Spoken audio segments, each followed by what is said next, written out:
teman-teman dan kakak-kakak. Sebelumnya saya mengucapkan terima kasih kepada Kak Dian Rizky Husnul Khotimah karena telah menyempatkan waktunya untuk kita sharing bersama dalam topik kali ini mengenai penulisan paper ilmiah. Sebagaimana teman-teman ketahui bahwa Saburai adalah salah satu himpunan mahasiswa daerah atau Himada di Politeknik Statistika SIS untuk Provinsi Lampung. Dan salah satu program kerjanya adalah Sabur Talk ini atau Saburai Talk, di mana kita berusaha untuk mengundang orang-orang yang keren, orang-orang yang inspiratif untuk share bersama dengan kita. Sabur Talk berawal dari keresahan kami melihat begitu banyak sumber daya manusia yang keren, yang inspiratif baik di lingkungan Saburai maupun di luar, yang sebenarnya mereka ingin men-share ilmunya namun medianya mungkin cukup kurang. Sabur Talk juga kami inisiasi agar tidak terjadi echo chamber, di mana misalnya yang bicara statistika hanya anak STIS saja, atau yang bicara mengenai olahraga misalnya hanya jurusan olahraga, tapi semua orang bisa berbicara tentang topik-topik yang mungkin ada di luar pikirannya. Sehingga kami berusaha mengeneralisasi topik-topik seperti data science, habis itu writing tentang paper ilmiah ini dan sebagainya. Tentunya acara ini tidak akan berjalan karena saya sendiri, namun dari dukungan baik dari Saburai yang kakak tingkat bimbingannya dan adik tingkat dalam dukungannya, dan terkhusus untuk Saburai Angkatan 61 yang kali ini berkesempatan menjadi panitia. Saya berharap dengan adanya acara ini kita bisa meningkatkan pengetahuan kita, skill kita dalam penulisan paper ilmiah, dan kita bisa sama-sama menjalin silaturahim baik di internal Saburai sendiri maupun untuk di luar internal Saburai. Saya juga mohon maaf apabila dalam pelaksanaan acara ini terdapat kesalahan, salah kata, tingkah laku maupun perbuatan. Semoga acara ini bisa terus berjalan dengan mengundang orang-orang yang lebih keren lagi, lebih inspiratif lagi, dan semoga pelaksanaannya lebih baik lagi ke depannya. Mungkin tidak bisa saya sampaikan. Terima kasih mewakili teman-teman Saburai. Assalamualaikum warahmatullahi wabarakatuh. Waalaikumsalam warahmatullahi wabarakatuh. Terima kasih kepada guru. Demikianlah tadi sambutan yang tadi disampaikan oleh guru. Mudah-mudahan apa yang guru sampaikan bermanfaat untuk kita semua. Dan semoga acara kita berjalan dari awal sampai akhir acara ini dengan lancar. Nah, selanjutnya itu acara yang kita tunggu-tunggu, yaitu penyampaian materi oleh Kak Dian. Sebelumnya kita serahin dulu acaranya ke moderator. Kepada Lala, kami persilahkan. Oke, terima kasih untuk Rizka dan Fitra. Selamat sore teman-teman, saya Salala selaku moderator akan memandu acara dalam beberapa menit ke depan. Materi akan disampaikan selama kurang lebih 40 menit, kemudian dilanjutkan diskusi sampai dengan pukul 17.45. Untuk peserta diharapkan menghidupkan kamera dan mematikan mikrofon. Nah, sebelum kita ke penyampaian materi, kenalan dulu yuk sama narasumbernya.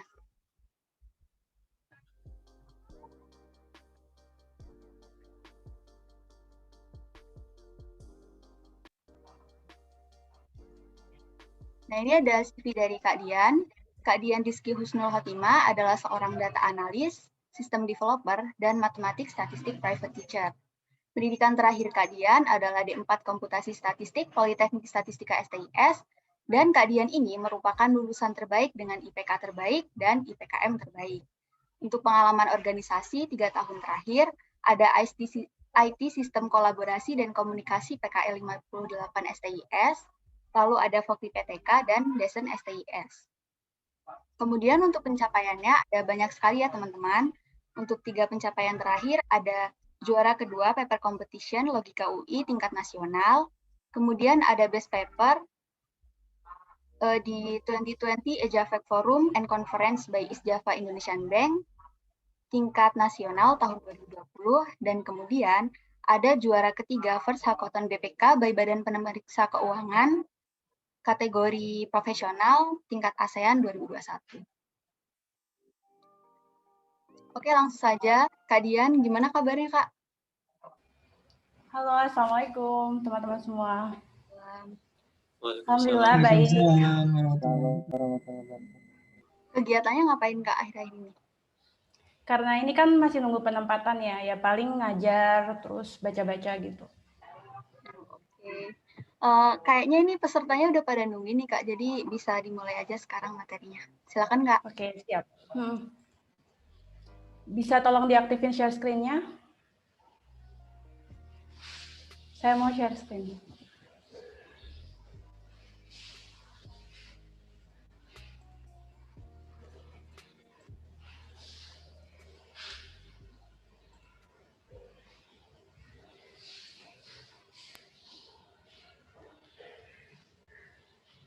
Baik, saya mulai ya. Assalamualaikum warahmatullahi wabarakatuh.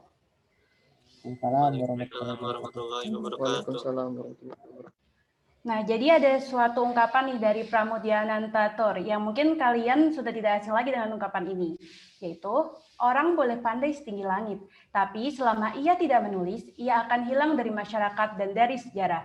Menulis adalah bekerja untuk keabadian. Ada ungkapan lagi dari Armin Martajasa, yaitu jika kamu ingin mengenal dunia, maka membacalah. Namun jika kamu ingin dikenal dunia, maka menulislah. Dua ungkapan tersebut menunjukkan betapa pentingnya menulis, khususnya kita sebagai akademisi atau insan intelektual, sebagai seorang mahasiswa, kita perlu untuk menulis untuk mengungkapkan insight dan pandangan kita terhadap suatu permasalahan untuk membawa suatu solusi bagi kehidupan. Oleh karena itu, tema yang diangkat kali ini adalah penyusunan karya tulis ilmiah. Oke, outline dari pemaparan ini, yang pertama konsep penelitian ilmiah, yang kedua alur penelitian ilmiah, kemudian identifikasi topik penelitian dan penyusunan karya tulis ilmiah. Pertama, konsep penelitian ilmiah. Jadi, apa itu penelitian ilmiah? Penelitian ilmiah adalah aplikasi secara formal dan sistematis dari metode ilmiah untuk mempelajari dan menjawab permasalahan. Jadi dalam menulis karya tulis ilmiah, kita itu menggunakan penelitian ilmiah yang tentunya formal dan juga sistematis atau memiliki susunan khusus. Tujuannya untuk menjawab suatu permasalahan. Tujuan secara khususnya dari penelitian ilmiah adalah untuk membuat penjelasan, menyusun prediksi, serta mengendalikan fenomena yang terjadi di dalam suatu batasan yang ditentukan. Jadi, ketika kita melakukan suatu penelitian ilmiah, terdapat suatu batasan yang perlu kita tentukan. Misalkan, kita tentukan periode waktunya, dari kapan sampai kapan. Kemudian, untuk tempat lokasi dari penelitian tersebut, dan juga variabel-variabel yang digunakan. Sehingga, ketika penelitian kita spesifik, maka solusi yang digunakan juga bisa diaplikasikan pada suatu hal yang spesifik, atau tidak terlalu general. Berikutnya, apa saja sih karakteristik dari penelitian ilmiah? Tidak lain diantaranya itu minimal ada 6 karakteristik dari penelitian ilmiah. Yang pertama itu kritis dan analitis. Artinya mendorong suatu kepastian dan proses penyelidikan dalam mengidentifikasi masalah dan metode untuk mendapatkan solusi. Jadi suatu penelitian ilmiah itu harus memiliki suatu kepastian dan penyelidikan sehingga dipastikan suatu penelitian itu bisa diharapkan mendapatkan suatu solusi. Jadi jika penelitian ilmiah tamu tidak mendapatkan solusi, maka itu sama sekali tidak memperoleh hasil. Yang kedua itu logis. Merujuk pada metode argumentasi ilmiah, kesimpulan secara rasional diturunkan dari bukti-bukti yang ada. Karena ini sifatnya ilmiah, maka dia harus masuk ke dalam logika. Artinya, kesimpulan yang kita ambil itu harus berdasarkan bukti-bukti yang telah kita dapatkan sebelumnya. Yang ketiga, objektif.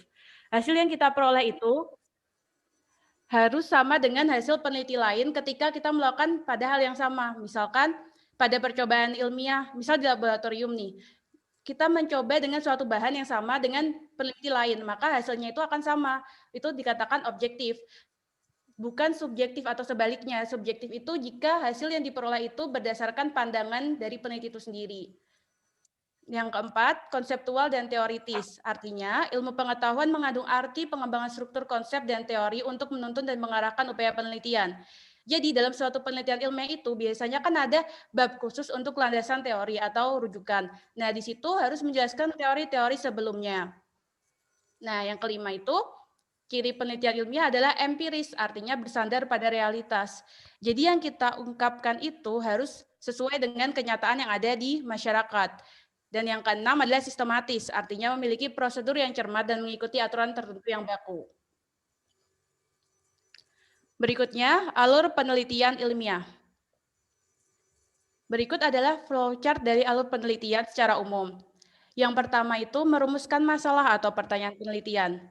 Jadi selama ini yang sering salah dalam melakukan penelitian adalah terkadang mahasiswa atau orang yang akan meneliti itu memilih terlebih dahulu metode, misalnya, aku pengen pakai metode time series atau pengen pakai panel deh atau regresi. Nah itu sebenarnya tidak benar karena seharusnya yang pertama ditentukan itu bukan metode atau modelnya, tapi yang ditentukan adalah permasalahan apa. Setelah kita mengetahui permasalahannya, baru kita menentukan apakah permasalahan tersebut cocok digunakan time series metodenya atau mungkin lebih cocok dengan menggunakan regresi atau data panel. Jadi setelah merumuskan masalah, baru menyusun model atau metode.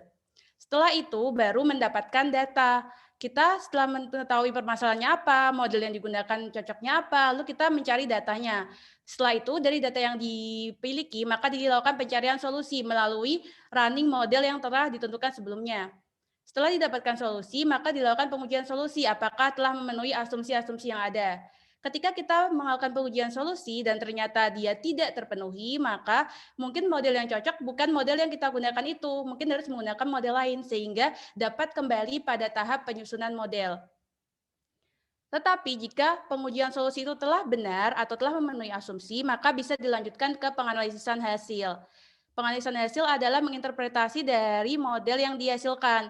Ketika ternyata analisis hasilnya tersebut relevan dengan yang ada di masyarakat atau relevan dengan teori-teori sebelumnya, maka bisa dilanjutkan dengan pengambilan keputusan. Tapi jika ternyata dirasa hasilnya menyimpang atau tidak sesuai dengan realita yang ada, maka dapat dilakukan penyusunan model ulang kembali untuk mengetahui model yang tepat untuk digunakan. Mungkin model yang sebelumnya itu tidak tepat. Mungkin harus menggunakan model yang lain. Misalkan tadinya menggunakan ARIMA, ternyata kurang tepat. Misalkan harus menggunakan panel, seperti itu.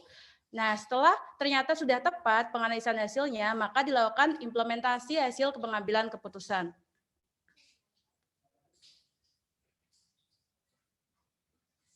Jadi pengimplementasian hasil pengambilan keputusan itu diperoleh berdasarkan interpretasi yang dihasilkan. Misalkan dari hasil interpretasi itu, kalian bisa memberikan saran nih kepada dinas terkait, harus melakukan apa, seperti itu.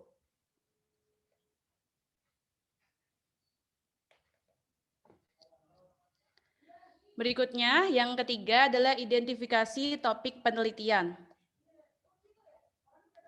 Nah, jadi identifikasi topik penelitian itu sebenarnya adalah identifikasi masalah, permasalahan apa yang bisa dijadikan untuk topik yang bisa diteliti.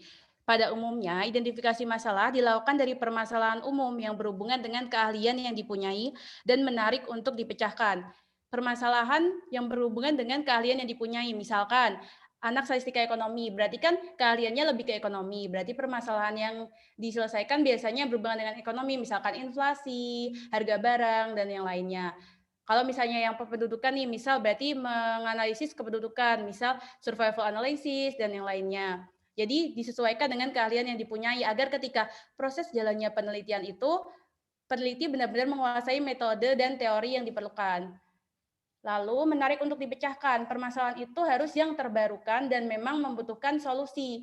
Misalkan permasalahan tersebut belum ada yang mendapatkan solusi penelitian sebelumnya. Jadi peneliti yang berikutnya itu berusaha mendapatkan solusi baru. Atau ternyata itu adalah permasalahan baru nih yang sedang in. Misalnya tentang COVID-19 waktu awal-awal itu kan banyak yang meneliti tentang COVID, membuat grafik, membuat pemodelan, dan lain sebagainya. Itu contoh masalah yang menarik untuk dipecahkan. Nah, kemudian dari permasalahan yang umum itu, peneliti itu perlu memilih batasan atau memberikan permasalahan yang lebih spesifik yang memungkinkan untuk diteliti. Jadi dari yang umum dispesifikkan lagi tahunnya apa, batasan wilayahnya apa, lalu variabelnya apa saja, tujuannya apa. Jadi ketika suatu hal spesifik maka akan jelas untuk diarahkan kemana itu aplikasinya, diarahkan kemana saran dari hasil penelitiannya, seperti itu. Nah, sumber permasalahan itu sebenarnya ada dua. Yang pertama itu dari literatur atau bahan bacaan yang berhubungan dengan minat dan pengetahuan peneliti. Literatur itu mungkin dari bacaan jurnal atau buku-buku dari penelitian sebelumnya. Nah, itu bisa dilihat dari situ ternyata misalkan ada teori tentang inflasi atau apa. Nah, itu coba diteliti di Indonesia misalkan. Yang kedua itu tentang pengalaman pribadi yang merupakan permasalahan. Misalkan kalian melihat suatu fenomena di masyarakat nih, misal pengelompokan penduduk, kenapa pengelompokan penduduk itu di suatu daerah cenderung yang berusia sedang atau di suatu daerah tuh cenderung banyak anak kecil. Nah, mungkin bisa diteliti apakah faktor-faktor sosial ekonomi di daerah tersebut mempengaruhi usia atau tingkat keproduktifan kerja dari suatu daerah, misalkan kayak gitu. Nah, jadi kan sebelumnya sumber permasalahan ada 2 kan, yang dari teori dan yang dari pengalaman pribadi. Nah, ini adalah keuntungan identifikasi masalah yang ada hubungannya dengan teori. Yang pertama itu, ketika permasalahan itu bersumber dari teori, maka peneliti kan sudah mempelajari teori yang terkait. Jadi, untuk menjawab persoalan yang ada itu bisa digunakan teori tersebut atau dikaitkan teori tersebut. Jadi lebih memiliki dasar untuk penelitian itu karena sebelumnya sudah ada yang membuktikan melalui teori. Jadi ya hanya untuk dicek apakah di daerah tersebut memenuhi teori tersebut dan apakah ada penyimpangan seperti itu. Dan yang kedua, formulasi hipotesisnya pada umumnya akan menjadi lebih mudah dan jelas karena mempunyai hubungan yang erat dengan teori. Nah, di sini kan untuk penelitian itu biasanya melakukan hipotesis di awal. Nah, ketika sudah ada teorinya, penentuan hipotesis H0 sama H1-nya itu lebih mudah karena kita bisa tahu yang cenderung dijadikan H0 tuh apa ya dari penelitian sebelumnya berdasarkan hasil penelitian sebelumnya seperti itu. Nah, yang ketiga itu, hasil penelitian akan memberikan kontribusi terhadap teori yang dijadikan dasar untuk perumusan masalah. Jadi, ketika kalian berdasarkan teori, maka hasil penelitian kalian tuh bisa berkontribusi pada teori tersebut. Misalkan bisa membuat teori baru, atau bisa mempertegas teori tersebut. Atau bisa juga malah membuat pengecualian dari teori itu. Misalkan untuk daerah X, itu teorinya tidak berlaku karena alasannya variabelnya begini, begini, begini. Jadi kayak membuat suatu alternatif dari teori. Bisa seperti itu. Nah, itu keuntungan identifikasi masalah berdasarkan teori. Nah, berikutnya, hal yang perlu dipertimbangkan nih dalam perumusan masalah. Jadi ketika kita merumuskan masalah itu tidak asal, oh ada masalah nih, ya udah pakai itu aja. Tapi kita harus mempertimbangkan dulu beberapa hal. Yang pertama tuh kegunaan penelitian. Penelitian itu hanya dilakukan untuk penyelesaian masalah yang mempunyai manfaat lebih besar daripada biayanya. Jadi harus dicek dulu apakah manfaat penelitian yang kalian lakukan itu lebih besar daripada biaya yang diperlukan. Misalkan ternyata biaya yang diperlukan itu banyak karena perlu melakukan samplingnya tuh nggak bisa sampling gitu. Bisanya sensus misalnya, nggak bisa survei. Jadi kalian harus mendata semuanya. Padahal biayanya itu besar, sedangkan ternyata manfaatnya tuh nggak terlalu penting gitu bagi masyarakat. Nah itu perlu dipertimbangkan. Apakah penelitian itu perlu dilakukan atau mencari subjek penelitian lain atau yang lebih spesifik yang tidak terlalu besar biayanya. Nah, yang pertama kan kegunaan tadi, yang kedua itu prioritas. Jadi tidak semua permasalahan itu perlu diteliti saat bersamaan. Kita tuh harus menyusun skala prioritas atau tingkat kepentingannya. Misalkan kalian mau meneliti suatu aspek pengaruh pendidikan terhadap status sosial atau status ekonomi. Nah, itu kalian bisa melihat apa saja sih yang kalian mau teliti itu nggak perlu semuanya. Misal kalian mau teliti misal faktor pendidikannya kan ada banyak.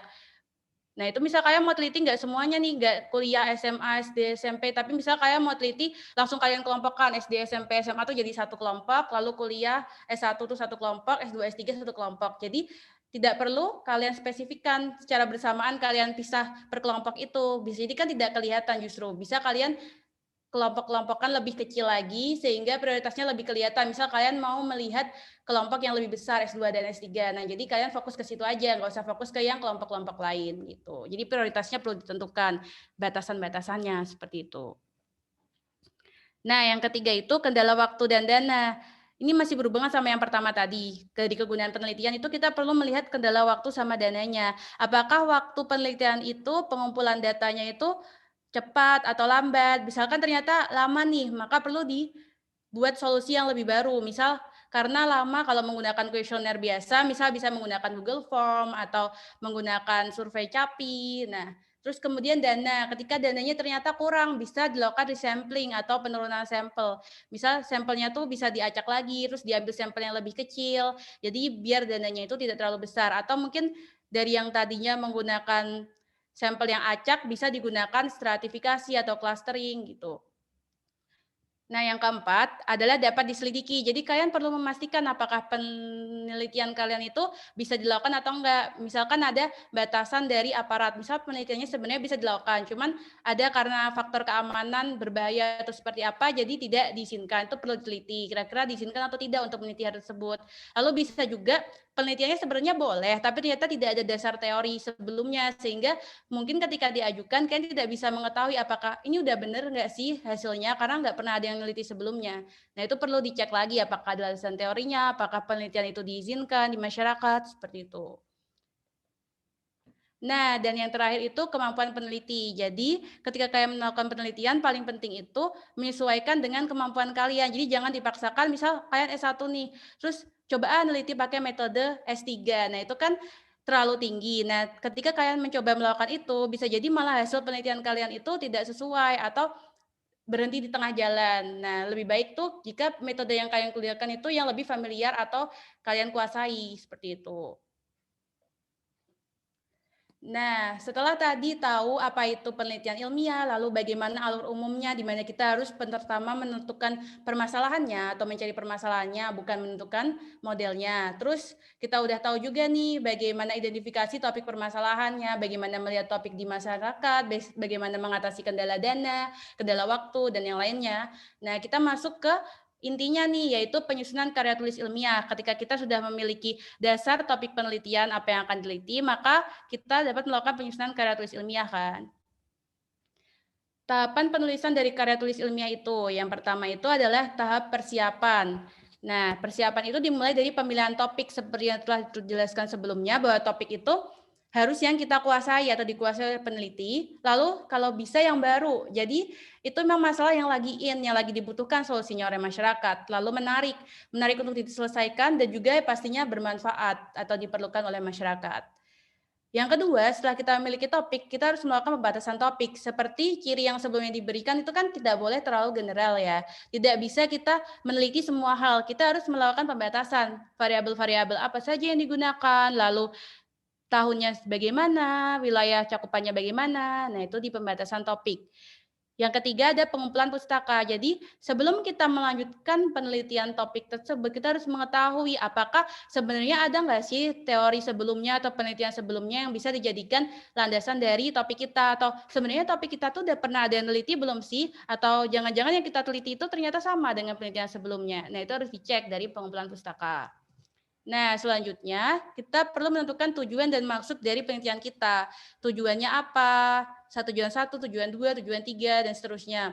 Nah, fungsi perumusan tujuan itu apa? Untuk menjelaskan sesuatu kepada pembaca, meyakinkan pembaca dan mempengaruhi pembaca. Jadi kita perlu menjelaskan nih, kita tuh mau meneliti apa? Misalnya kita mau menunjukkan kelompok atau clustering antar daerah berdasarkan kondisi sosial ekonomi misalkan seperti itu. Atau kita mau memperoleh gambaran persebaran penduduk berdasarkan umur di suatu daerah. Nah, itu perlu ditentukan tujuannya apa. Yang kedua itu ada maksud. Maksud itu mirip seperti harapan. Jadi ketika kalian menulis suatu karya tulis ilmiah, harapan kalian itu apa? Misal hasil dari karya tulis kalian itu kalian harapkan bisa diterapkan oleh suatu dinas kependudukan, misal atau dinas pertanian seperti itu. Atau bisa juga digunakan untuk akademisi dalam menentukan metode dasar untuk apa, pertanian atau apa. Nah, yang terakhir itu setelah kalian tahu tujuan dan maksudnya, berarti kalian bisa menyusun kerangkanya. Nah, kerangkanya itu jadi kayak kerangka pikir, kayak mind map gitu loh. Misal latar belakangnya apa, terus habis itu tujuan kalian tuh apa. Dari kerangka tujuan itu kalian perlu variabel apa saja, lalu dianalisis dengan metode apa, dan hasil yang kalian harapkan itu jadi apa. Kira-kira kerangka itu mencakup dari latar belakang, tujuan, variabel-variabel, metode, dan perkiraan hasil dan harapannya itu masuk ke kerangka. Lalu yang kedua itu tahap pengumpulan data. Jadi setelah kalian melakukan persiapan, memperoleh topik, mempunyai kerangka pikir, nah kalian mulai melakukan pengumpulan data. Pengumpulan data itu bisa studi pustaka dari berbagai buku. Lalu bisa juga melakukan penelitian yang dipersiapkan secara sistematis. Bisa kalian pertama tentukan waktu penelitian kalian. Misal kalian tuh mengambil sampel tanggal berapa, lalu menyebar kuesioner tanggal berapa, menganalisis tanggal berapa, itu perlu dilakukan penyusunan sistematisnya. Nah, lalu bisa melakukan wawancara atau penyebaran angket jika data yang kalian gunakan itu data primer. Atau pengumpulan data sekunder berarti langsung mencari di websitenya apakah datanya tersedia, seperti itu. Nah, yang ketiga, tahap analisis data. Itu ada dua hal. Yang pertama, teknik kualitatif sama teknik kuantitatif. Di STIS sendiri, kebanyakan itu menggunakan teknik kuantitatif yang menggunakan uji statistik. Sedangkan di perguruan tinggi lain, misalkan yang kayak jurusan psikologi dan yang lainnya itu kadang menggunakan teknik kualitatif. Mereka itu biasanya menggunakan skala Likert, kayak yang setuju, tidak setuju, sangat tidak setuju. Nah, yang kayak gitu itu teknik kualitatif. Nah, yang keempat itu tahap penyusunan draft laporan. Jadi ketika kalian sudah memperoleh hasil analisis, maka kalian kan mulai melakukan penyusunan draft laporan. Kerangka tulisannya tuh sudah mulai dikembangkan. Yang sebelumnya kalian cuma membuat proposal. Proposal tuh secara umum tuh bab 1, 2, 3. Kalau di STS kan proposal cuma kayak latar belakang dan lain-lain. Tapi kalau di kampus lain atau proposal KTI secara umum itu sebenarnya bab 1, 2, 3. Jadi dari mulai latar belakang, lalu pendahuluannya apa, kemudian bab 2 itu kan kerangka teori, lalu bab 3-nya metode yang kalian usulkan itu apa. Nah, itu kalian lengkapi di tahap 4 ini. Jadi bab 4 sama bab 5-nya tuh kalian tulis. Jadi hasilnya dan kesimpulannya tuh mulai kalian paparkan. Nah, kemudian setelah kita membuat draft laporannya, dilakukan tahap 5 yaitu perbaikan dan pengeditan. Perbaikan dan pengeditan ini bisa dari segi ejaan, EYD atau PUEB-nya, misalkan ada kata-kata yang tidak baku atau tidak sesuai. Kemudian bisa juga dari sisi maksud atau isi kalimatnya. Apakah kalimat ini tuh sudah jelas, sudah lugas, atau masih terdapat ambigu yang bisa jadi pembaca itu salah mengartikan tujuan dari kalian menuliskan suatu kalimat tersebut. Itu kalau misalnya di penulisan skripsi itu nama lainnya tuh revisi. Kadang kan ada direvisi dari konteksnya tahap pelaporan. Jadi setelah semua tahap satu bisa kalian laporkan ke dinas terkait, dimasukkan ke jurnal kayak gitu. Nah, yang sebelumnya itu kan tahapan penulisan KTI. Nah, sekarang sistematika penulisan KTI. Jadi, secara umum tuh karakteristik ilmiah itu ada 3 bagian. Yang pertama tuh bagian pembuka. Pembuka itu ada kayak judulnya, kata pengantar, daftar isi, ada daftar gambar, daftar tabel kayak gitu. Bagian isi tuh intinya yang bab 1 sampai 5. Kadang ada yang bab 1 sampai 5, kadang juga ada yang 4 bab maupun 3 bab. Itu tergantung petunjuk atau perintah dari penulisannya itu. Tapi yang umumnya itu ada 5 bab kan. Yang pertama itu yang pendahuluan, kedua itu landasan teori, ketiga itu metodologinya, keempat itu pembahasan, dan kelimanya itu kesimpulan dan saran. Nah, sedangkan yang terakhir itu perlu bagian penutup yang isinya daftar pustaka atau referensinya, riwayat hidup penulis, dan juga lampiran-lampiran yang diperlukan, bisa lampiran gambar, lampiran tabel, kayak gitu. Nah, selanjutnya udah tahu kan bagaimana tahapannya, kemudian sistematikanya. Lalu ini adalah bahasa KTI. Bahasa KTI itu ada 10 panduan untuk menulis KTI. Yang pertama tuh bahasanya harus baku, sesuai dengan EYD atau PUEB. Contohnya ini, dikarenakan kekurangan dana modal, tenaga ahli, dan lain sebagainya, maka proyek pembangunan sarana telekomunikasi di Indonesia bagian timur kita terpaksa serahkan kepada pengusaha asing. Nah, kalimat ini tidak baku. Tidak baku ini di sebelah mana? Itu di bagian yang dicetak miring, dikarenakan itu tidak boleh kata di depan suatu kalimat, maka diganti menjadi karena. Lalu dan lain sebagainya itu kurang baku, lalu diganti dengan dan lain-lain. Dan yang ketiga itu kita terpaksa serahkan, itu kan sebenarnya tidak baku menurut strukturnya, jadi diganti terpaksa kita serahkan. Nah, ini baru kalimat dari bakunya, jadi karena kekurangan modal, tenaga, dan lain-lain, maka proyek pembangunan sarana telekomunikasi Indonesia Timur terpaksa kita serahkan kepada pengusaha asing. Nah, itu contoh untuk baku. Yang kedua itu denotatif. Denotatif itu artinya kata-kata atau kalimat yang kita gunakan itu harus bermakna lugas atau jelas, bukan konotatif atau kiasan, dan tidak bermakna ganda atau ambigu. Jadi karena ini ilmiah dan ini sifatnya bukan dongeng atau fiksi, berarti kita harus menggunakan kata-kata yang jelas. Misalkan nih, contohnya itu makalah ini bertujuan untuk memberikan penerangan yang memadai bagi masyarakat Indonesia. Nah, kalimat ini tidak jelas atau tidak lugas karena kita tidak tahu penerangan yang dimaksud tuh emang karena penerangan makna aslinya yaitu penerangan lampu atau penerangan itu maksudnya memberi keterangan. Jadi penerangan jalan, penerangan informasi seperti itu. Jadi maksudnya itu di situ ambigu antara informasi atau listrik, maka perlu diperbaiki. Kan kata maksud aslinya. Misalkan yang pertama, jika memang maksudnya informasi, berarti diganti dengan makalah ini bertujuan untuk memberikan informasi yang memadai bagi masyarakat Indonesia. Nah, kalau kayak gitu kan udah jelas, memberikan informasi. Tidak ada kata ambigu penerangan yang bisa merujuk ke listrik. Nah, yang ketiga, ciri bahasa kata itu berkomunikasi dengan pikiran daripada perasaan. Jadi, karena ini ilmiah, maka kita harus menggunakan bahasa-bahasa yang dapat dicerna oleh pikiran, bukan perasaan. Jadi, bahasanya itu harus efisien, bersifat jelas, tidak berlebih-lebihan atau terlalu hemat, dan tidak emosional. Jadi, harus ilmiah, tidak boleh misalkan bahasanya itu mencakup emosi marah atau sedih, itu tidak bisa. Nah, contohnya di situ adalah kalimat yang tidak efisien, terlalu berlebihan. Maka kita ganti jadi perbaikannya, responden diambil dari komunitas pegawai perusahaan agar hasil yang diperoleh sesuai dengan tujuan yang diharapkan. Nah, yang di atas itu kan berlebihan, sebutkan semuanya, komunitas pasar, stasiun, terminal, dan lain-lain, dan dia diulang 2 kali, itu tidak efisien. Malah membuat pikiran kita atau logika kita tuh sulit untuk mencerna apa sih maksud dari kalimat itu, makanya diganti dengan kalimat yang di bawah.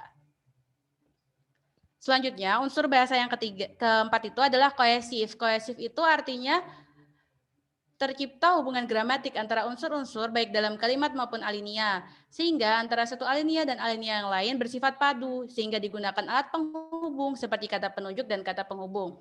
Jadi kohesif itu intinya tuh runtun dan berhubungan, saling berhubungan antara satu paragraf dengan paragraf yang lain. Misalkan paragraf yang pertama membahas tentang penerapan pencegahan malaria di Indonesia. Terus paragraf yang kedua, penerapan pencegahan malaria di suatu pulau, misalnya Pulau Jawa. Nah, berarti itu kan kayak berhubungan. Yang pertama dari landasan paling umum dulu, dari di Indonesia, kemudian pencegahan di Pulau Jawa, melihat dari misal struktur daerahnya atau bagaimana. Nah, seperti itu. Jadi antar paragraf itu berhubungan, nggak langsung misalnya yang pertama di Indonesia, lalu yang kedua kan membahas hal lain, misal yang tidak berhubungan dengan itu tidak bisa. Nah, contohnya itu bisa menggunakan kata penghubung.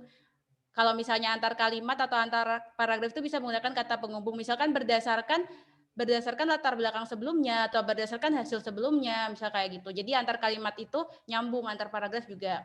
Nah, yang kelima itu setelah dia nyambung atau kohesif, itu koheren. Koheren itu artinya semua unsur pembentuk kalimat atau alinea mendukung satu makna atau ide pokok. Jadi ketika kalian membuat suatu paragraf, itu satu paragraf itu harus memiliki kalimat pokok. Kayak di bahasa Indonesia kan, jadi suatu paragraf itu biasanya memiliki ide pokok. Jadi misal paragraf itu menjelaskan intinya tentang apa sih.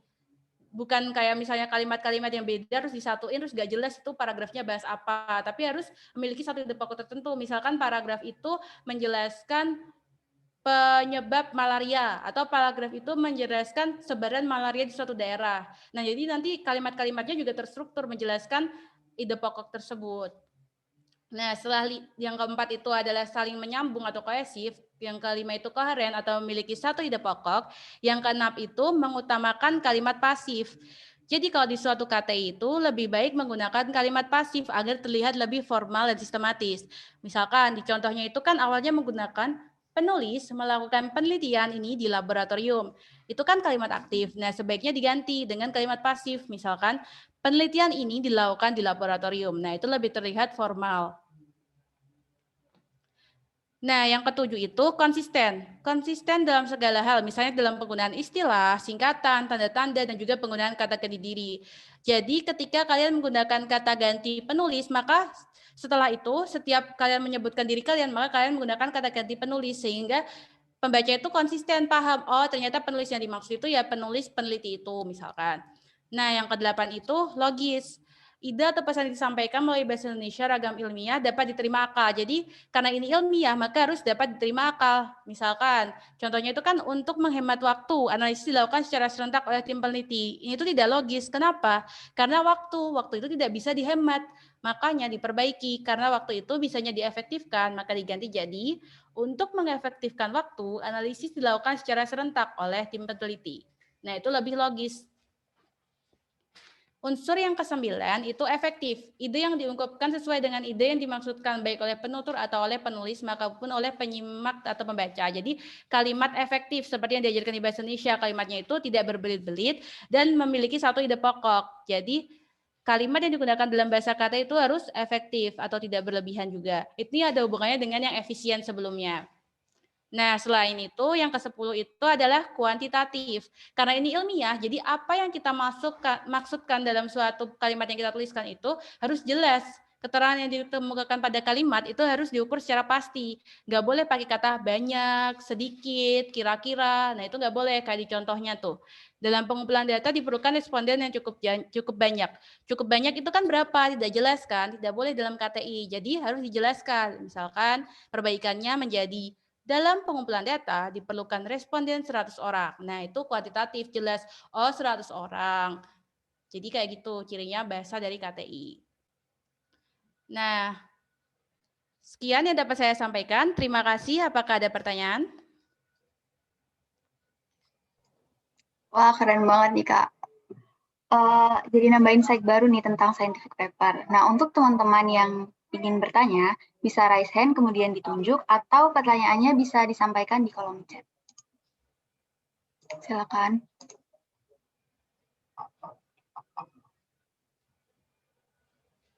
Mungkin sebelumnya saya punya pertanyaan nih, Kak, dari saya pribadi. Tentang tips kita mencari sumber-sumber referensi. Apakah itu misalnya ada trik-trik tertentu supaya kata kunci yang kita masukkan itu bisa menghasilkan hasil yang sesuai itu gimana ya, Kak? Ya, untuk sumber referensi ya, kalau sumber referensi itu biasanya kalau menggunakan kata kunci bahasa Indonesia justru jarang ditemuin nih. Jadi kalau misalnya saran saya tuh biasanya pakai kata kunci dalam bahasa Inggrisnya. Misalkan kalian meneliti sesuatu dalam bahasa Indonesia, itu tapi kalian cari padanan katanya di bahasa Inggris, lalu coba kalian cari di Google Scholar atau Google Books. Nah, itu biasanya lebih cepat ditemuin, kayak gitu. Oh iya, benar, searchingnya itu kalau bisa langsung di Google Scholar atau Google Books. Jadi jangan di Google yang umum, karena itu biasanya banyak spam. Kalau di Google Scholar sama Books itu kan lebih spesifik ya, langsung jurnal-jurnal atau buku-buku yang ada.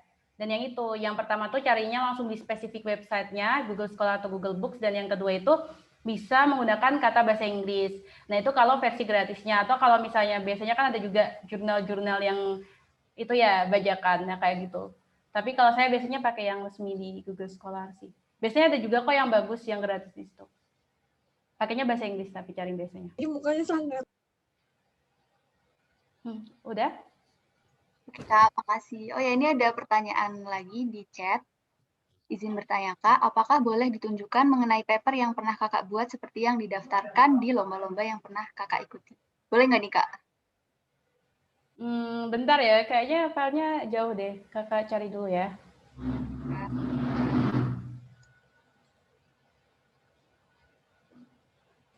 Sambil dicari, mungkin ada pertanyaan yang lain, boleh?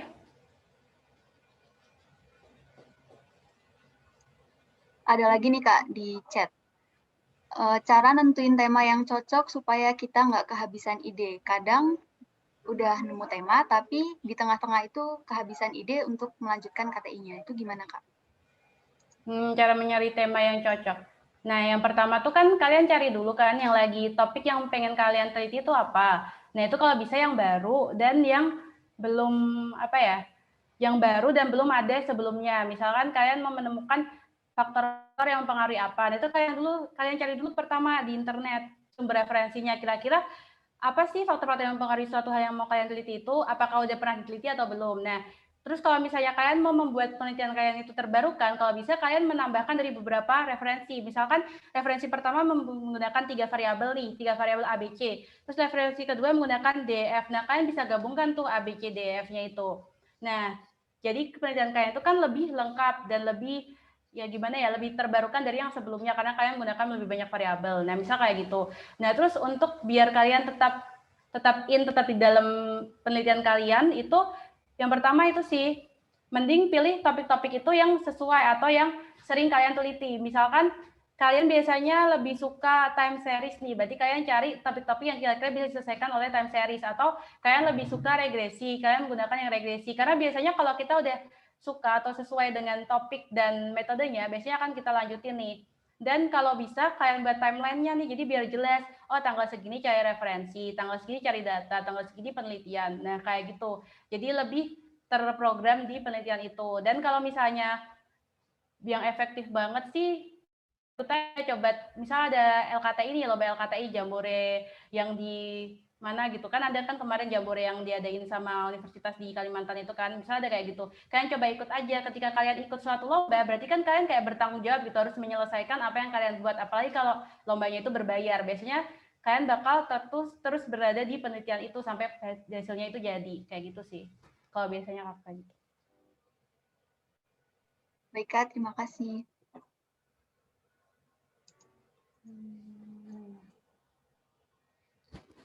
Bentar nih, masih dicari. Mana sih?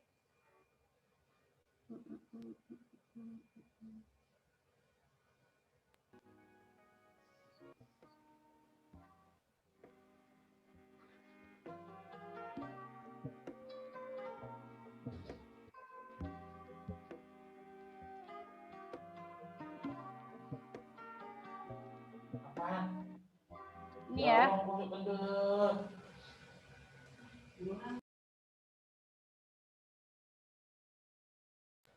Nah, ini ya. Ini contoh dari paper yang pernah saya buat. Ini udah diterbitin di... Halo, masuk kan ya share screen-nya? Masuk, Kak. Nah, ini udah pernah diterbitin di Jurnal Parameter Statistik ini tahun 2018.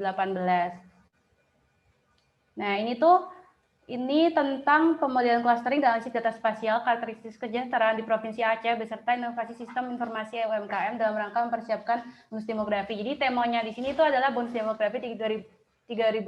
Nah, di sini karena cakupannya itu Provinsi Aceh, di sini saya mau mencari apakah di Provinsi Aceh itu punya potensi UMKM. Nah, itu pertama dengan menggunakan clustering kan.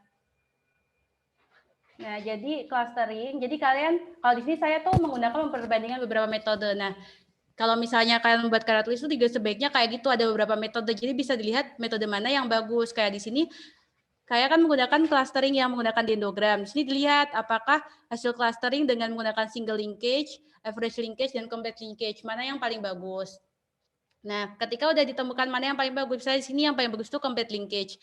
Terus kan dari kelompok-kelompoknya itu bisa diketahui tuh kelompok mana yang memiliki potensi UMKM yang lebih besar dari variabel-variabel yang ada. Nah, di sini juga bisa Kak bandingin juga dengan Cummins cluster. Jadi ketika Cummins cluster itu kan lebih bisa dilihat tuh variabel yang dominan pada suatu cluster. Kalau yang tadi itu kan cuma mengelompokkan aja tapi nggak tahu variabel-variabel apa yang dominan harus kita analisis sendiri kan. Nah, kalau di sini kan lebih bisa melihat hasilnya. Nah, setelah itu tuh salah satu kunci dari pembuatan paper tuh biasanya itu kalian bisa membuat visualisasi dari hasil kalian. Jadi bisa diketahui lebih jelas gitu sama pembaca itu, oh kayak gimana sih ternyata klaster yang bagus ternyata di sebelah mana. Oh ternyata yang bagus itu yang di sebelah atas ini yang coklat. Atau yang ternyata yang kurang UMKM-nya itu ada yang di warna putih atau di warna krem muda itu kayak gitu.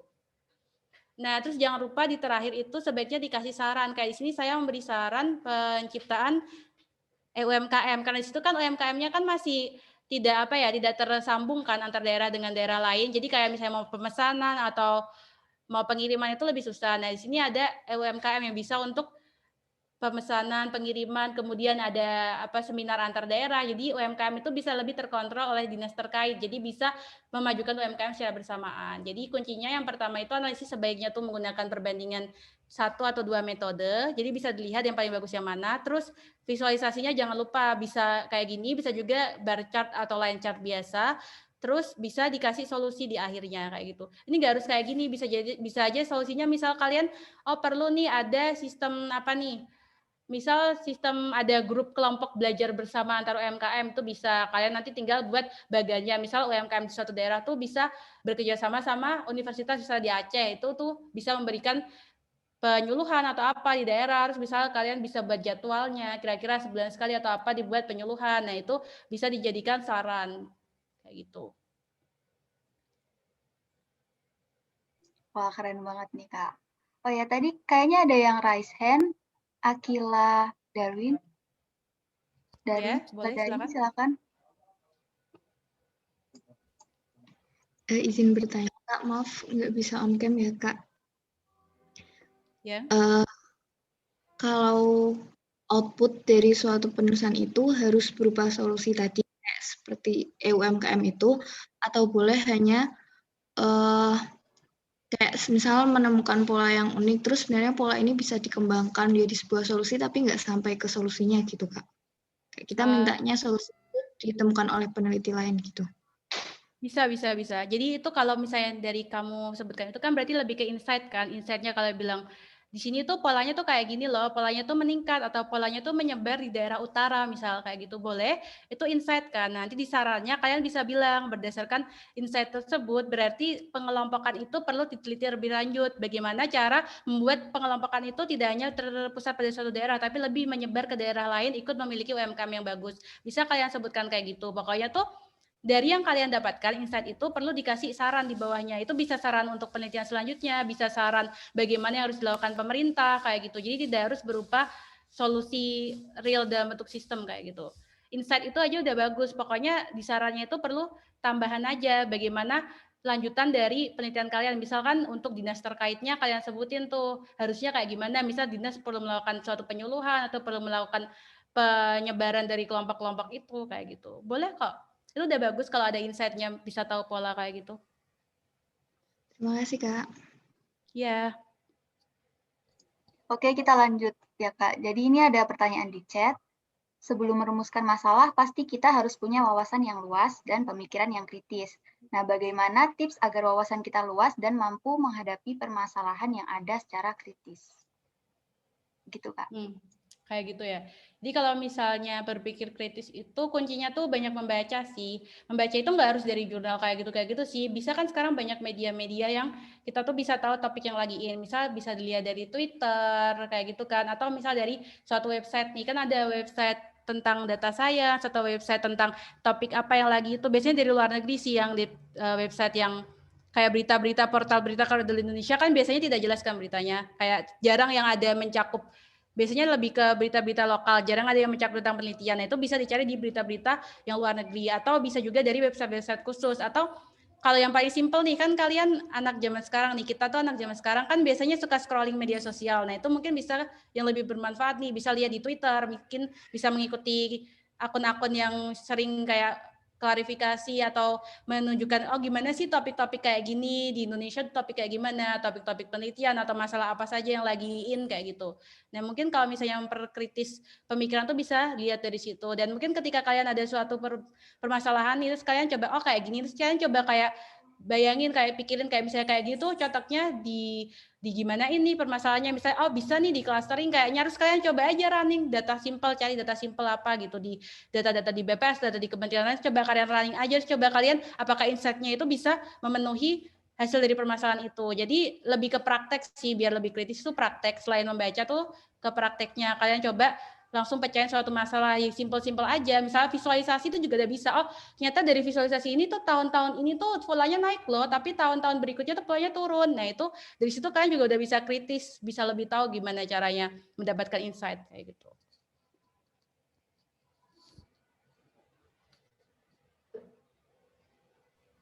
Oke, lalu ada lagi nih Kak dari Kak Arkandana. Mengenai plagiat, apakah ada tool khusus untuk mengecek karya tulis kita berapa persen orisinalitasnya? Oke. Nah, kalau yang itu tuh sebenarnya ada tool-toolnya. Cuman kalau saya tuh itu sih jarang pakai. Soalnya kan juga nggak kopas kan. Jadi kayak jarang dipakai itu. Tapi biasanya tool-toolnya itu gratis ada kalau tinggal dicari di internet. Nah, kalau misalnya kalian men-submit jurnal nih atau lomba kalian itu terhubung sama jurnal tertentu. Nah, biasanya tuh emang mereka menggunakan alat-alat itu untuk melihat apakah jurnal kalian itu plagiat dengan jurnal lain atau bagaimana. Nah, tapi terkadang tuh alat-alat yang bagus itu untuk pendeteksi jurnal itu biasanya berbayar, makanya saya jarang pakai. Tapi kayaknya yang gratis ada di versinya, coba di searching aja. Yang pasti kalau misalnya tips biar nggak terkena plagiarisme itu ketika kalian mengutip dari suatu referensi itu kalian parafrasekan lagi. Jadi yang kalian tuliskan itu jangan persis dengan yang dari referensinya itu, teman kalian ubah lagi. Misal di situ kalimatnya itu kalimat aktif kalian ubah jadi pasif atau misalnya subjeknya kalian balik. Misalnya yang pertama tuh A bla bla bla B, kalian balik jadi B bla bla bla A. Jadi itu adalah salah satu contoh parafrase supaya kalian tidak terkena plagiarisme kayak gitu. Oke, jadi yang tipsnya itu harus parafrase yang bagus ya, Kak? Benar. Selanjutnya ada dari Kak Austin. Jika untuk tugas akhir anak statistika, lebih efisien menggunakan data primer atau data sekunder, Kak? Oke.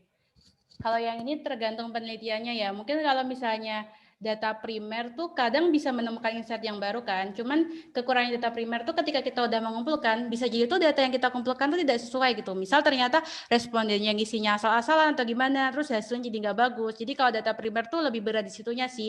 Dan kalau di masa-masa pandemi kayak gini kan berarti kan harus online kan. Sedangkan kalau misalnya online itu biasanya lebih jarang diisi. Itu beda sama kalau misalnya kalian nyebar kuesioner di kelas-kelas. Jadi kalau menurut saya, kalau primer itu emang benar-benar harus dipikirkan matang-matang nih, bagaimana sebaran sampling kalian, dan kalian harus pastikan yang mengisi kuesioner kalian itu mengisinya dengan benar atau dengan sungguh-sungguh gitu, supaya ketika kalian analisis itu datanya bagus. Dan ketika kalian data primer tuh harus menyiapkan plan B, misalnya ini ternyata nggak bagus nih, kira-kira gimana yang harus dilakuin. Kalau misalnya mau cari lebih amannya itu, apalagi di situasi kayak gini, lebih baik data sekunder aja sih. Kan data sekunder pun juga bisa bagus kalau kalian gabungkan dari data beberapa. Misalnya variabel-variabelnya misal dari BPS tuh bisa dihubungkan sama dari Dinas Kependudukan atau dari Dinas Pariwisata. Jadi kayak ada korelasinya. Itu lebih kelihatan bagus atau kompleks, gak harus data primer jadinya. Gitu. Oke Kak, oh ya misalnya kita nih Kak memakai data primer, itu kan ada data yang kotor yang tidak bisa kita pakai. Kalau dari Kakak sendiri ada tipsnya nggak Kak supaya kita bisa menemukan data yang cocok untuk penelitian kita? Oke. Jadi kan kalau kayak gitu tuh biasanya udah ditentuin kan sampelnya dari awal. Misalkan satu kelas kalian ngambil 5. Nah, ketika data itu kelihatannya kotor karena kayaknya isinya salah-salah nih, mungkin yang pertama dilakukan itu bisa tanya dulu sama pihak pengisinya. Misalnya si A yang isi, coba dihubungin si A. Ini kalian udah bener belum isinya, di apa ya namanya probing kalau di PKL kan. Nah, probing gimana tuh biar orang itu bisa mengisi lagi dengan baik. Nah, ketika ternyata emang nggak bisa, mungkin bisa kalian resampling dulu, cari sampel yang lain untuk sampel pengganti itu. Ketika emang ternyata waktunya udah mepet nih, ya udah kita kurangin aja sampelnya, atau bisa kita tulis aja data yang itu tuh nol, itu pilihan terakhirnya sih. Tapi yang pertama tuh pastiin kalian probing, apalagi kalau datanya ternyata cuman kayak untuk cakupan mahasiswa, berarti kan teman kalian sendiri nih atau kakak tingkat kalian sendiri nih. Kalau kalian skripsi berarti adik tingkat kalian sendiri nih. Nah itu kan berarti masih bisa diprobing gitu, biar datanya itu jadi lebih sesuai gitu. Oke Kak, terima kasih. Oh, ini ada lagi pertanyaan dari Kak Rifki. Halo Kak Dian, saya mau tanya, selama kakak buat KTI, pernah nggak nemuin tantangan atau hambatan yang cukup rumit atau berkesan sampai sekarang? Dan jika di kemudian hari menemui tantangan atau hambatan serupa, kira-kira bagaimana cara menghadapinya? Terima kasih Kak. Begitu Kak. Oke. Nah, waktu membuat KTI itu biasanya yang harus itu datanya ya. Kadang tuh kan datanya nggak lengkap tuh. Terus kadang datanya itu juga karena kalau misalnya nyari nih, kayak kakak tuh waktu itu nyari dari Dinas Koperasi tuh yang kemarin buat yang Aceh itu. Nah itu tuh datanya tuh bener-bener dalam bentuk file PDF, dan itu hasil dari gambar. Jadi tabelnya itu nggak bisa langsung diinput. Nah itu biasanya data yang kayak gitu kita harus input manual tabelnya itu. Data-datanya harus kita input manual. Terus yang kedua itu kalau data dari kementerian lain tuh kadang suka ada yang kosong gitu datanya. Jadi kalian harus cari lagi nih data-data yang lengkap. Misalnya ternyata 2015 tuh banyak yang kosong. Mungkin kalian bisa ubah cakupan penelitian kalian. Misalnya dari 2016, 2017, 2015-nya nggak usah diikuti. Misal kayak gitu. Nah biasanya terkait data-datanya sih permasalahannya sama kendala waktu. Kadang itu kan kalau misalnya lomba itu kan ada deadline waktunya. Nah di situ kalian kayak perlu bener-bener menstrukturisasi kayak tanggal segini tuh ngerjain ini, tanggal segini ngerjain ini, kayak gitu. Jadi yang bisa dipersiapkan mungkin untuk membuat KTI itu pertama disiplin waktunya sih, disiplin timeline kalian tuh kayak gimana buat mengerjakan KTI itu. Terus udah dipastikan data-datanya itu lengkap atau enggak, ada atau enggak. Jangan kayak, aku yakin banget nih mau buat penelitian ini, tapi ternyata waktu dicari datanya ternyata enggak lengkap, atau kayak gimana. Nah juga kalau misalnya dalam melakukan penelitian tuh selalu sediakan plan B. Misal kalian mau pakai data dari suatu kementerian nih, variabel ini, tapi kalau misalnya datanya enggak ada, kalian kasih plan B, misalnya mau pakai data yang serupa dari kementerian lain atau apa, atau data penggantinya. Jadi ketika datanya itu ternyata enggak ada atau enggak lengkap, kalian masih bisa melanjutkan penelitian kalian, kayak gitu.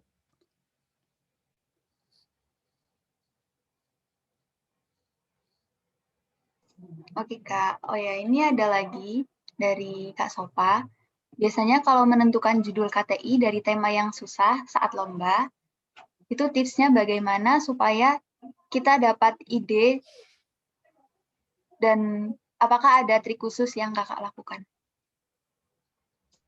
Oke, biasanya kalau misalnya topiknya susah, Yang pertama cari dulu referensi dulu kan, kayak topik itu tuh kira-kira penelitian sebelumnya tuh pakai metode apa, terus apa aja yang diteliti. Nah setelah dapat referensinya itu, ketika kalian membuat judul tuh pastikan sertakan apa yang kalian teliti. Misal subjeknya tuh apa penelitiannya, misalkan persebaran penduduk. Nah setelah itu kalian sertakan metodenya juga. Persebaran penduduk itu dianalisis dengan metode apa. Nah terus baru kalian masukkan misal ada cakupan lokus, lokasi atau apa. Nah di judul kalian itu harus mencakup itu antara lokasi, kemudian tahunnya, misal periodenya, kemudian subjek permasalahannya sama metodenya. Dan judul itu kalau bisa dibuat semenarik mungkin. Maksudnya jangan yang kayak ada di depannya analisis bla bla bla. Karena kalian melakukan analisis kan pasti kalau KTI, jadi judul itu jangan pakai kata analisis di depannya kayak gitu. Langsung aja subjeknya apa, terus kemudian metodenya apa, tahun sama cakupannya apa.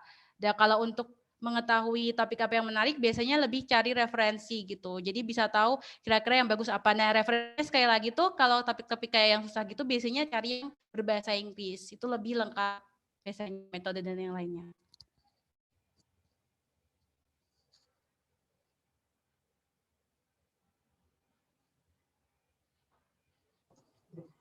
Oh ya Kak, ada pertanyaan lagi yang masuk.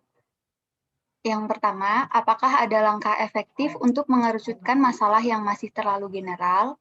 Lalu yang kedua, mengenai paper yang Kakak buat tadi tentang IUMKM, apakah kita harus membuat aplikasinya atau boleh hanya sekedar ide, Kak? Begitu, Kak. Oke. Nah, yang pertama itu kan yang mengerucutkan masalahnya dari umum ke khusus itu. Nah, jadi yang pertama tuh kan kalau biasanya mengerucutkan masalah tuh paling gampang bisa dari waktu atau bisa dari lokasi. Misal dari lokasi tuh, misal kayak mau meneliti suatu daerah itu bisa misal dari Indonesia, dari perbandingan ASEAN dulu misalkan. Di Indonesia tuh kalau di ASEAN dibandingin tuh Indonesia termasuk banyak misal kasusnya. Terus dari Indonesia baru kalian kerucutkan ke wilayah kalian, bisa ke pulaunya dulu atau bisa langsung ke daerahnya. Itu kalau dari segi wilayah. Yang kedua tuh bisa dari segi waktunya, misal waktunya itu kalian lihat polanya zaman dahulu sampai sekarang tuh misalnya ternyata naik-naik terus. Kita lihat pola 1 tahun ke belakang, lalu bisa lihat pola 1 bulan ke belakang. Nah, bisa dari segi waktunya itu. Dan untuk menentukan spesifik masalah apa yang perlu diteliti itu kalian perlu lihat kebermanfaatannya. Misal ternyata ada topik A, B, C, misal ada variabel A, B, C kayak gitu. Terus yang variabel A tuh udah banyak yang neliti dan ternyata udah ada hasilnya gitu, udah dipakai juga. Nah, kalian coba teliti yang B atau C yang kira-kira terbarukan gitu. Jadi penelitian kalian bisa memberikan insight yang belum pernah ada sebelumnya kayak gitu. Nah, itu kalau cara menentukan spesifikasi atau mengerucutkan permasalahan. Nah, yang kedua itu kan tadi kayak bagaimana solusi. Nah, seperti yang udah saya sebutkan sebelumnya, di solusinya itu nggak harus dalam bentuk aplikasi sistemnya, bisa berupa ide. Misal ide aja kalian bilang ke Dinas Pertanian tuh bisa nih menggunakan ramalan cuaca untuk memperingatkan petani untuk melakukan penanamannya. Misal penanamannya itu lebih cocok di hari ini, kemudian penanamannya di bulan apa, terus pemupukannya pasnya di bulan apa, misalnya disesuaikan dengan faktor cuaca musim kemarau, musim hujan, atau mungkin ada badai. Nah, bisa kayak gitu, cukup kalian bilang aja solusinya tuh kira-kira kayak gimana gitu. Nggak harus membuat realnya, kan nggak mungkin kalian buat artificial intelligence atau mesin untuk menentukannya itu kan. Jadi cukup aja idenya aja udah bagus itu. Oke, Kak, terima kasih. Untuk teman-teman, apakah ada lagi yang ingin ditanyakan? Bisa raise hand atau diketik di chat.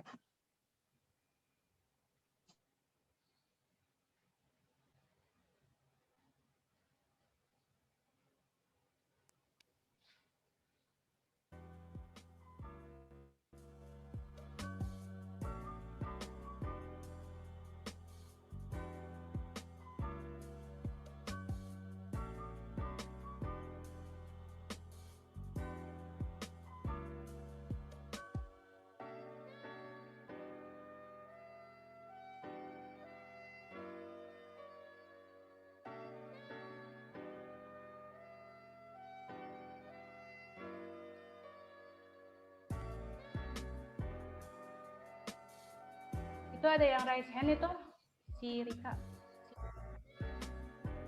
Oh ya, silakan Rika. Izin bertanya, Kak. Kalau misalnya kita nulis karya ilmiah itu tuh misalnya di satu paragraf itu harus dari literatur atau boleh keseluruhannya itu tentang opini kita, Kak? Oke. Jadi kalau misalnya kita menulis LKT itu tergantung ya. Jadi nggak harus satu paragraf itu literatur, bisa dari opini kita, bisa juga campuran antara literatur. Misalnya kita ngelihat kalau dari referensi sebelumnya itu variabel A itu mempengaruhi variabel B misalkan. Terus kita jelaskan, makanya di sini tuh variabel A di daerah ini itu karena variabel A-nya itu banyak, kita bisa kayak si peneliti itu mengasumsikan bahwa variabel B itu bisa dipengaruhi oleh variabel A-nya itu. Nah, makanya si peneliti ingin meneliti hal tersebut di daerah tersebut misalnya, terus dilanjutkan bla bla bla bla. Jadi nggak harus satu paragraf itu tentang suatu teori aja atau satu paragraf itu tentang opini aja, bisa campuran keduanya atau bisa tentang pendapat penulis aja. Yang pasti satu paragraf itu harus memiliki satu ide pokok. Kayak misalnya tadi paragraf itu tuh beride pokok adalah pengaruh variabel A terhadap variabel B berdasarkan referensi dan menurut penulis, kayak gitu. Yang penting ide pokoknya, bukan itu dari referensi atau dari penulisnya, itu bebas, nggak apa-apa. Terima kasih, Kak. Iya. Apakah ada lagi?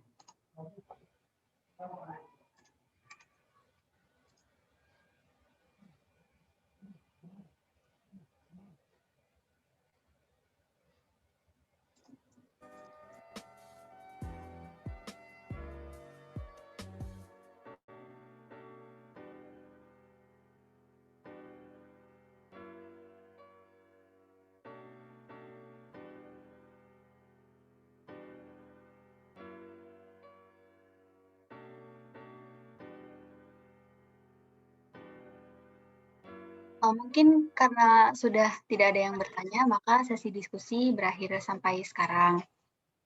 Nah, kesimpulannya, jadi karya ilmiah adalah aplikasi secara formal dan sistematis dari metode ilmiah untuk mempelajari dan menjawab permasalahan. Dalam merumuskan masalah, kadang kesalahan dari kita adalah memilih metodenya dulu. Itu tidak benar karena seharusnya langkah pertamanya adalah memilih permasalahan dulu. Lalu saat mempersiapkan karya ilmiah, pertimbangkan juga resiko-resiko yang ada, tentukan prioritas, dan ambil masalah yang terbaik. Kemudian saat penulisannya, jangan lupa melakukan peninjauan ulang agar kesalahan yang terjadi dapat diminimalisasi. Kemudian ada tips dari Kak Dian, saat kita mencari referensi, jika menggunakan bahasa Inggris itu akan lebih banyak. Jadi usahakan keyword yang kita masukkan itu yang efektif. Lalu, dalam membuat karya ilmiah, kita perlu menggunakan beberapa metode supaya bisa dilihat mana nih metode yang bagus. Kemudian, untuk mendukungnya, kita bisa melakukan visualisasi agar lebih jelas dipahami oleh pembaca. Lalu akan lebih baik jika di akhir kita memberikan saran seperti Kak Dian tadi tentang IUMKM. Untuk mengenai ide, selain kita banyak membaca, kita bisa memperluas dengan mencoba mempraktekannya. Misalnya, datanya divisualisasikan, kemudian kita bisa menemukan fenomena-fenomena yang ada yang akan membantu kita supaya lebih kritis. Lalu untuk mengenai data primer, kadang data yang kita temui itu data kotor, misalnya datanya tidak jelas atau terjadi kesalahan, itu kita bisa melakukan probing atau memastikan hasil isian dari narasumber.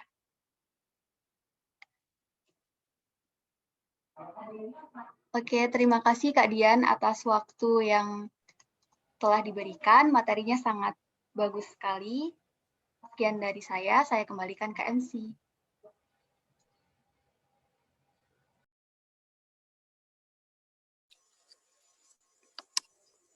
Baik, terima kasih kepada Lala. Nah, demikianlah tadi pemaparan yang telah disampaikan oleh Kak Dian.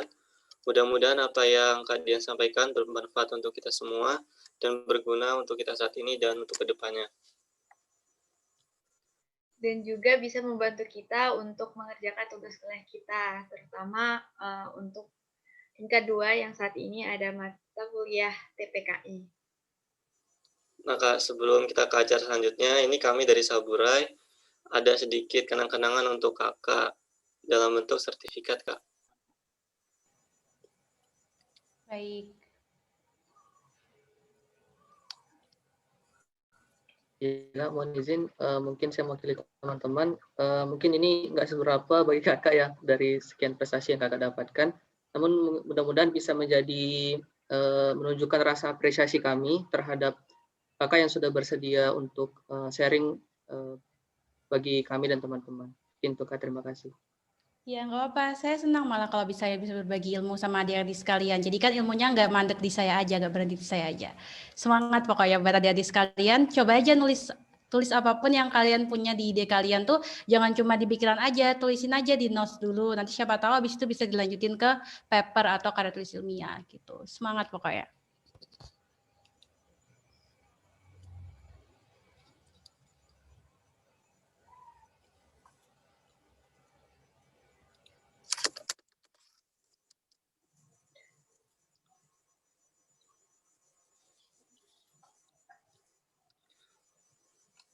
Nggak nyangka ya, ternyata kita udah di penghujung acara. Sebelum kita tutup acaranya, alangkah baiknya kita berdoa. Kepada Faiz, kami persilakan untuk memimpin doa. Baiklah semuanya, sebelum kita mengakhiri Sabur Talk pada hari ini, mari kita berdoa menurut agama masing-masing. Berdoa dimulai.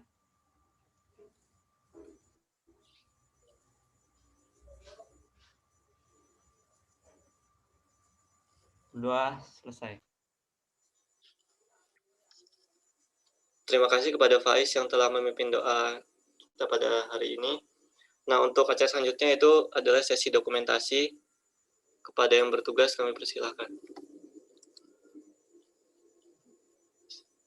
Oke, bisa di on cam kameranya.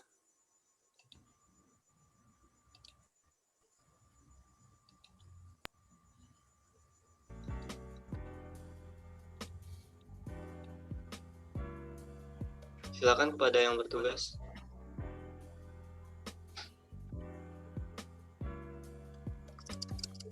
Oke, saya yang ambil gambar. Untuk slide pertama, 1, 2, 3.